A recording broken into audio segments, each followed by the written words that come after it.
For so many of us, the St. Lawrence River is just, well, it's part of the backdrop of our lives. It's that thing you see when you drive across the bridge or when you're out fishing or just taking a walk along the shore. It just feels so steady, right? Like it's constant, unshakable, just this massive, enduring feature of our landscape that's always been there and always will be. But if you look a little closer, just beneath that calm surface, a very different story is unfolding. It's a quiet crisis, one that's actually been building up for decades. So today, that's exactly what we're going to do. We're going to explore that story. Because the best innovators, they don't jump straight to the answers. They always start with the right questions. So before we even think about solutions, let's really get to know the problems that are shaping the future of the St. Lawrence River. Okay, so our story actually begins in the past. It starts deep down, buried in the mud, at the very bottom of the river. See, for decades, industries up and down the St. Lawrence just dumped their waste right into the water. And those chemicals, they didn't just wash away. Nope, they settled into the sediment, creating what scientists now call a toxic inheritance. It's basically pollution from generations ago that's still with us today. And this timeline really shows just how long this problem has been around. We're talking about PCBs, heavy metals, and all sorts of industrial gunk from the 50s, 60s, and 70s. It's still just sitting down there, especially near towns like Messina, which is an officially labeled area of concern because the contamination is so bad. These toxins slowly, quietly work their way up the food chain, harming fish, wildlife, and yes, people too. So that really brings us to a huge question, right? What actually happens when time, or maybe a big storm, stirs these hidden poisons back up into the water?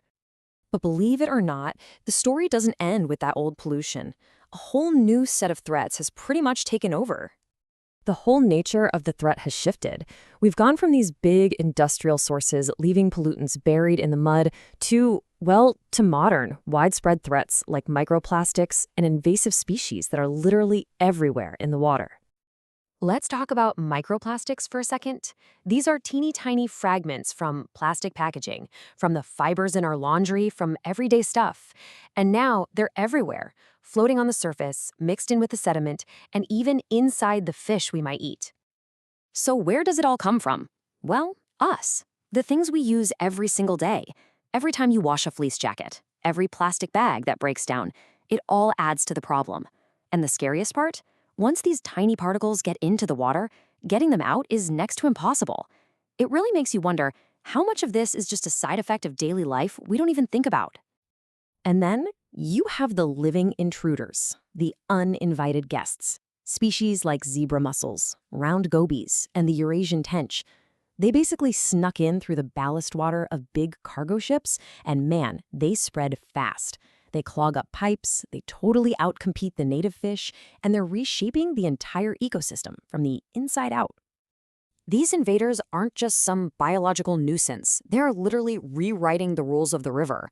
And that leads to this incredibly tough question. What on earth does it take to restore balance to a system that's been completely re-engineered by outsiders? And finally, there's a huge threat that doesn't even start in the water. It starts on the land all around it. The idea is actually pretty simple, but it's incredibly powerful. Every single time a heavy storm rolls through, that rain becomes a vehicle for pollution. So what's it carrying? Fertilizers, pesticides, E. coli, nitrates, all of it getting washed from our streets and farms straight into the river. This is the exact reason why beaches have to close after a big downpour, and it's what fuels those nasty algae blooms you see on the surface. And with climate change bringing more intense storms, this problem is only getting bigger. And here's the real kicker. None of these challenges are happening in a vacuum. They're all connected in what you could call a cycle of amplification. The runoff brings in new pollutants, and it stirs up the old ones from the mud. Then, the microplastics act like tiny little sponges, soaking up those toxins, which makes them even more dangerous when they get into the food web. The whole system just gets weaker and weaker, making it more vulnerable to the next big threat. But you know what? Understanding the problem is always the first step toward imagining what comes next. And that is where you come in. So here's your challenge. I want you to start thinking like an innovator. Look at all these complex, messy issues, not as something distant or unsolvable, but as real opportunities for creativity, for teamwork, and for making a genuine impact. So ask the hard questions. Listen really closely.